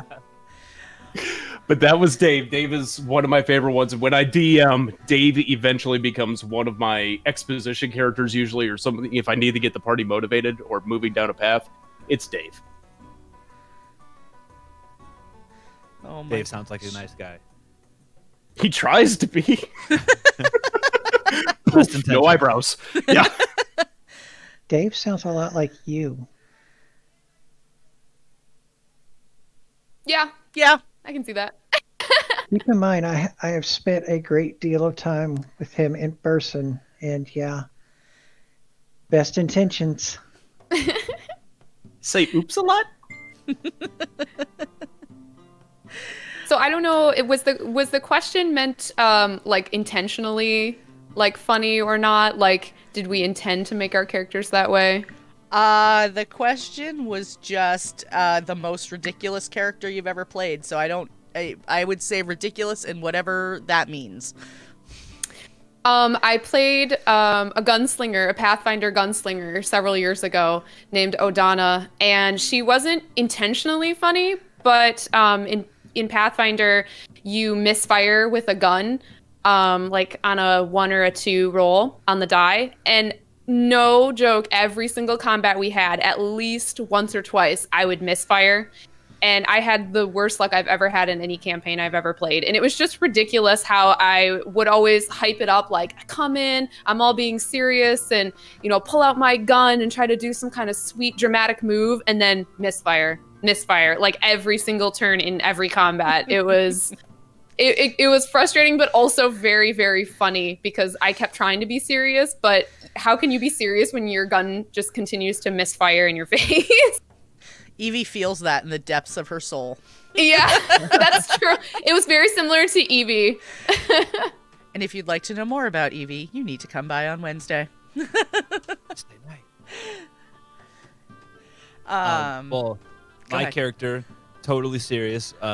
Justin Timberlake, who is the only character I have played so far, and slays foes with rhythmic dancing and other b-boy antics. But anyways, yeah, that's the only character I've played, so that's who I'm going with. If I had to choose, it would be the first character I actually was a part of a stream with. and this is with Gaming as Usual. He let me on just for a one shot, like as a guest appearance on one of his shows, and I came in with my human cleric, who was a devout Southern Baptist follower of Bahamut, and it was amazing. So he would just run up and like, there were undead around, and he was like, "And I swear, in the power of Bahamut, you will be burned." And the whole time was amazing. Oh. I want to bring him back for some more like guest appearances or one shots, definitely. I want to see that. Yeah, definitely. Absolutely. I'm down for that. I will host a one shot just so you can do that. I think probably the most ridiculous character I've ever played was, well, she wasn't really ridiculous. She was ridiculous as a character, not in that she was ridiculous. But Bees and I did a one-shot together back in the early spring, and I played a mouse folk. And so she was like this 1 foot tall little sword fighting mouse. And just the concept of her just is not, it makes no sense. And she spoke squeak speak, so she could talk to other animals. Yeah. I love it. So that was... I've never been allowed to play a character like that because apparently I get a look in my eyes and they just shut it down right at the start. It's not allowed. Because that's when I really want to invest in my backstory and creating that character. Oh, goodness. Now I'm like, I need to know more about this. Yeah, I need to see a ridiculous character from you. This has to happen. This will be a thing.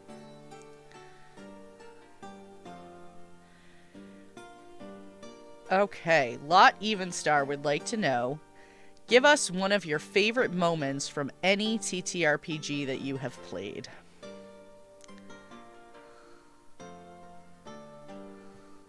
Ooh. I gotta dig deep. I know, there's so many. I know one. I Yeah. know one, and Lot will enjoy this one because it was in last week's game of Dragons of Rulo. My character is possessed by his dad, who's trying to like groom him to be a suitable vessel so he can just take the body over and kill off my character. So I'm in this constant struggle with him, and we got into a whole bunch of stuff, like this really crazy situation. And in order to, like, we got into it and he ended up cutting his power off for me. So I was completely just a normal person. And so in order to help my friends out when they were in trouble, I let him take over my body and act of his own volition for 24 hours. And he was like pure evil. So this was at first a terrible idea. But I was like, whatever, as long as he can help them. And he took over my body. And the moment he took over, the conflict ended. And so he was like, well, guess I get to run around and have fun then. And everybody's like, oh God. And one of our party members started talking crap to him. And she was like, hey, why don't you take me over instead? I'm super strong and your son's just weak. So why don't you, boom, power. And he was like, that's a good idea. And the moment he looked over at her to do that, I was like, Ty, I want to do something. He was like, what? I was like, since technically we've switched places, I want to try and absorb the power from him. So, as in reverse. I rolled and he rolled, and my dad rolled a crit fail. And not only did I siphon most of his power, I also temporarily banished him. Wow. So, it was just a clutch And I Oh was my like, god. wait, he's distracted? I want to do this. And it just so happened to luckily work out. That's crazy. The craziest moment I can think of was my first night ever playing, and we got into our first ever fight, and I thought that you could talk to goblins. I thought they like understood that you could like talk them out of a fight, and so I tried to use I tried to do a charisma check to talk goblins out of fighting us. And to my defense, the DM did put that at like you have to roll a 25 or over, and I got a 23. I almost talked goblins out of fighting us at the very beginning of a campaign, but now I know that that's not the most suitable of strategies moving forward. But, yeah, I mean, that's a good attempt anyway. he tried. You poor thing. Not even Justin Timberlake could persuade him. They were a lost cause. Maybe There's they just only one thing that you do with goblins. turn him into the president. Squee for president. Stabby Squee for stab. president. I was actually going to say, batter them and deep fry, but yours is probably better. Put them in the trebuchet. Yeah, that'd be awesome. Put him in my dice catapult. What? Mm-hmm. Nothing. I've actually seen one of my players turn a siege weapon and use goblins as the ammo. That is amazing. It took care of 2 problems. I'm now just picturing and, more importantly, hearing the goblins as they are sailing through the air. In my mind, they sound an awful lot like R2-D2 screaming. And then just this dull splat at the end of it. Oh my god. Valkyrie 305 in chat brought up a great, insane moment. Back when I played at home with her, like when we played in person back when I was down in Miami, our cleric wanted to heal me, but her regular healing spells weren't strong enough. It wasn't her revival spell would give me more health than that, so she proceeded to kill me and then revive me to give me more health than her regular healing spells would. Amazing. That's amazing. Oh my gosh. It's when I hear stuff like this that I go, man, I really need to step up my game. Some next level strategies. Right? This is what I mean too about like when you start hearing about new players playing or like when kids play, because they come up with stuff like this all the time. I hear it from an adult. I'm like, oh my God, that's genius. I hear it from a kid and I'm like, how come I've never thought of that before? But oh well. All right. Well, I am looking at the clock and we need to draw a winner for cookies. So Snap. if you have not gotten in your entry for 1 dozen critical hit cookies, this is your last chance! ! Ticket to enter. And those are good for any dozen cookies that she has on her website. And we will get in touch with her. We'll put you in touch so that you guys can coordinate all of that. And if you don't win tonight and you would like to purchase some of your very own critical hit cookies to feed your adventuring party, you can do that with a 10% discount. You've been seeing our codes cycling, hopefully at the bottom of the screen. So it's shared XP for Arcane Spectacles, or if you're ordering cookies, it is, oh my gosh, what is it? Tails? Now I can't remember what it is. But it's in there. ! Cookies, I think will bring it up. So, let's see. Yes, Tavern Tales 10, and that will give you 10% off your order. So, if you don't win tonight, you can order some of your very own. So, let's see, we are up to 25 entries. I'm going to give it just another second. And then while we are waiting for the last minute entries to get in, why don't we go around and I'm going to have everybody give us just a quick reminder of who you are and where we can find you around on the interwebs. And we're going to go in reverse order this time. So Wolf's Blood, we're going to start with you. Well, if for some strange reason you ever want to check me out again, I'm actually here with this Shared Experience channel. I will be hanging out. Typically, I am moderating. However, we do have an upcoming Star Wars campaign that will be broadcast. That will be coming up shortly that I will be a member of. Otherwise, come in, hang out, enjoy, have fun. Thank you, everybody that has come out tonight. This has been incredible. Seeing all the new faces, all of the old faces, guys, this is the best way possible we could have kicked off our channel. Thank you so much for being here, and I hope to see everybody back.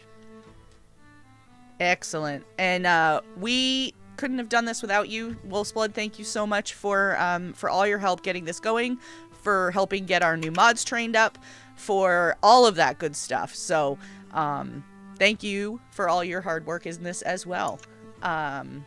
You are very appreciated. Bees, let's go to you next. Hello, everyone. Big B's here.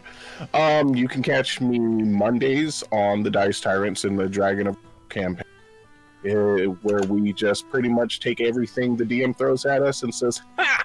Not difficult enough," and make it worse on ourselves. I want to. I'm trying my hardest. I want to do some more streams on my channel, so I'm aiming to do a couple this week. So Wednesday and Thursday, I want to knock out 2 streams on my channel. One of them will definitely be a Persona 5 stream. Ooh. Oh yeah, I love that game. And if, I'm always available to talk with anybody if they want to, do a one shot, want me to guest appear on anything. My schedule's a little off, so I can't really commit to a full game, another one yet. But for the most part, like one shots, I'm down for or appearances. And follow me on Twitter. I go on all the time, go on random spams where everybody that I know on my feed, I will like and retweet all your stuff to get you out there and get you as much exposure as possible. Oh, and thank you so much for having me here. This is amazing, and I can't wait to see what else you guys do. Bees, thank you so much for being here. Thanks for being a part of our premiere on this channel. And I love anytime I get any chance to hang out with you. So I will definitely try to drop by your stream at some point this week. And thank you again for being here. Oh, thank you for having me. This is amazing. Aura Jade, next to you. You can find me on Twitch at AuraJade76, typically on Saturdays and sometimes Fridays, depending on how the work week has been. Right now, really big into Star Wars Squadrons, training up so that my squadron can be flying in competition soon. Otherwise, I've had a great time on here. First time experience, really enjoyed hanging out with all of you. And I'll be definitely a regular around here. Excellent. When it comes to this room. Yes, well, you are welcome back anytime. We would love to see you again. Thank you so much for coming and hanging out with us tonight. Wolfsblood speaks very highly of you, so, I pay him well. It's true. The cheesecake is delicious.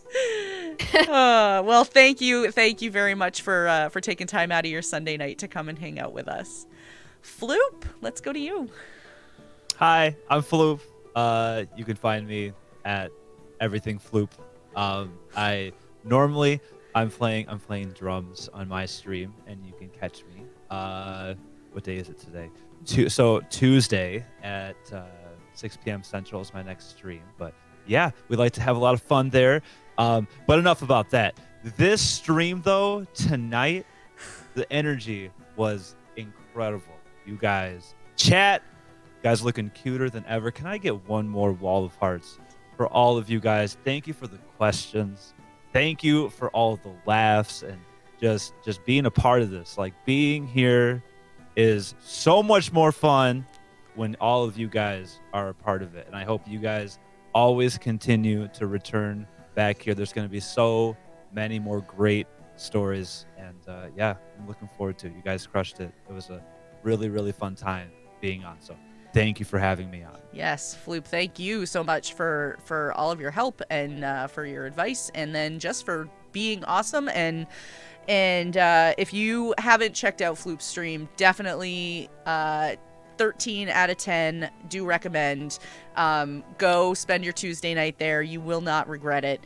And if you can't spend your Tuesday night there, then do what I do and hang out at work on Thursdays. So You're wonderful. Hypest drum stream on Twitch. Oh my Hands God. down, so period. much fun. Cutest chat ever. And Cutest chat ever. Cutest chat ever.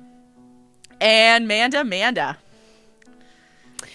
Hi, I'm Amanda here on Twitch, and you can find me on Twitter, at MandaMandaYay. I just want to thank you guys so much for being here. It means the world. I'm trying really hard not to cry right now. This has been like, I don't know, how many weeks has it been? Like 6 to 8 weeks in the making. Yeah. Creating this and having not only a lot of actual support, like technical support, art support, but moral support from pretty much every single person that's in this chat right now, that's on the show, and people that weren't able to be here tonight. This has been a lot of blood, sweat, and tears to get this up and going, and I'm so sorry. I'm trying to keep it together. This is just, not to obviously bring up anything negative, but like the Phoenix, we all kind of rose from a bad situation and from the ashes, and to bring a lot of positivity and love to everybody that's here, and truly create a truly inclusive, positive community for everybody who's nerdy or interested in TTRPGs or gaming, where you can have a place to come where you're accepted and you're loved. And this has just been like a dream of mine, that and I know for Luna and everybody that's involved. And thank you guys so much. Thank you. I'm sorry. I want to hug you right now, Amanda, but I can't because you're too far away. Virtual hugs to everybody. hugs Just to everybody. for Group hugs. believing in everybody here, believing in this, the journey that we've been on, and just for, I don't know, just being amazing freaking people. Every single person that I see talking in this chat right now. Thank you so much. So true. I don't know how I can say anything any better than what Manda just said, but for those of you who know me, Tales from the Tavern has been my baby since its creation on our previous channel, and when we lost that channel, that was a huge hit for me.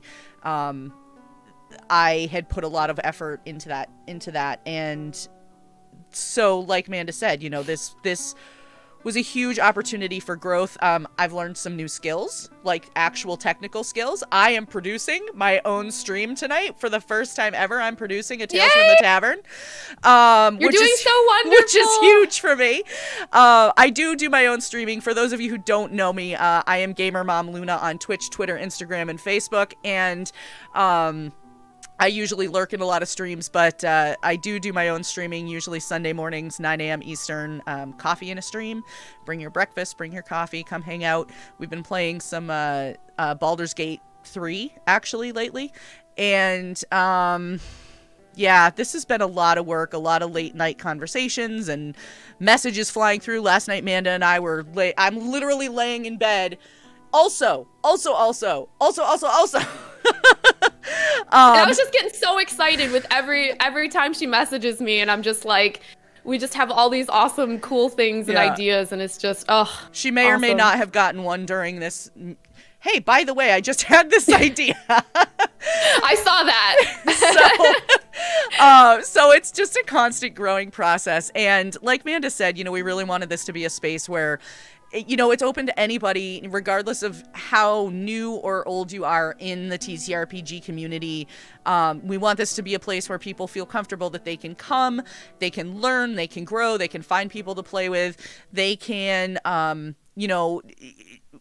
just be who they are in the TTRPG community, because it's amazing and it's wonderful, and you all are amazing people and do amazing things. And tell amazing stories, and we want to share that with everybody. So, I mean, join our Discord if you haven't already. It's a super awesome place. We have a bot that will remind you to do your lunges, not your crunches. Holy moly, your squats. And your push-ups. And yes. So we also have a lot of fun in there, and just a really great community that's already up and running. And we are so pleased that you all have come to join us, and we hope you stick around. And with that said, let's give away some cookies, because who doesn't love cookies? I am closing the giveaway right now, and we are going to draw the winner. I'm so excited. Lil Ducky, Lil_Ducky. Oh! Cronsberry, I don't have a cookie emote, so Lil Ducky, if you are in chat, make sure you speak up so we can give you your cookies. Yay! There you are! Congratulations! Yay! Good job! So, Lil Ducky, either connect with me, send either shared_experience or Gamer Mom Luna a whisper on Twitch, or you can hit one of us up in Discord, and we will put you in touch with the owner of Critical Hit Cookies, and you can pick out your delicious cookies. And so, with that, we are going to go raid somebody fantastic so we can share the love. Yes. Before we do, one of our wonderful, beautiful viewers, Braidsblade, had a specific request. Oh, okay. I did not see they that. They wanted to know if my Southern Baptist character can give a blessing on this new stream to end Oh, things. please do. Yes. Yes. Yes. Let me get into it. All right.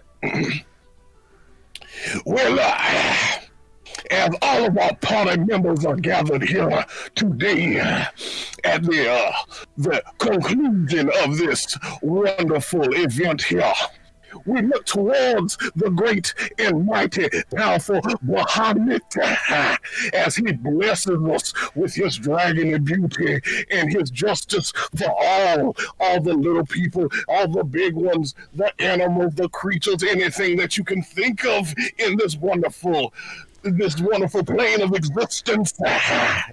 So as we come to a close, I want you all to look to the person to your left, the person to your right, the person in another plane of existence. And I want you to tell them thank you. Thank you. Thank you for being such a wonderful person in this stream. And we look forward to everything coming from shared experience today. Can I get a amen? Amen! Amen! These are so cool. Oh my goodness. That was fantastic. So cool, Bees. I love it. Somebody better clip that, by the way. That was amazing. We need that forever. And with that, we are Shared Experience. Thank you so much for joining us tonight. We will be here every Sunday night at 8 p.m. Eastern, where you can catch Tales from the Tavern with different guests every week, where we talk about TTRPGs and all things nerdy. On Wednesday night, you can come and join us for the premiere of 50 Shades of Crimson, which will be our second season, a carryover of a campaign that started on our previous channel. And that will be a Pathfinder First Edition campaign that will feature Decider 12 as DM. And I can't wait for that. It's a great time with a very fun cast. And I am really looking forward to getting to continue that story. With that said, congratulations to our winners. Thank you so much to our moderators who were here tonight. Corin did a smash bang up job, his first time moderating a stream ever, and he killed it. So thank you, Corin. And we are going to go share the love with our good friends, Waffles Maple Syrup. So when we get over there, we're going to tell everyone to share the experience. I don't know why that didn't come out right. Can somebody fix that, please? And we are going to go say hi to Waffles Maple Syrup. So when you get over there, share the love. I gotta find them. Hold on one second. They're incredible. They do a homebrew. Well, tonight isn't a homebrew, but they play Pathfinder 2nd Edition. Yes. And it's fantastic. It's my favorite Pathfinder 2e stream. Yes, and they are super fun, and they have adorable emotes, and they are sitting at 15 viewers, so let's go show them some love. And you all have a wonderful night, and we'll see you here again on Wednesday at 8 p.m. Eastern. Bye. Thank you guys. Thank you, Love everybody. you guys.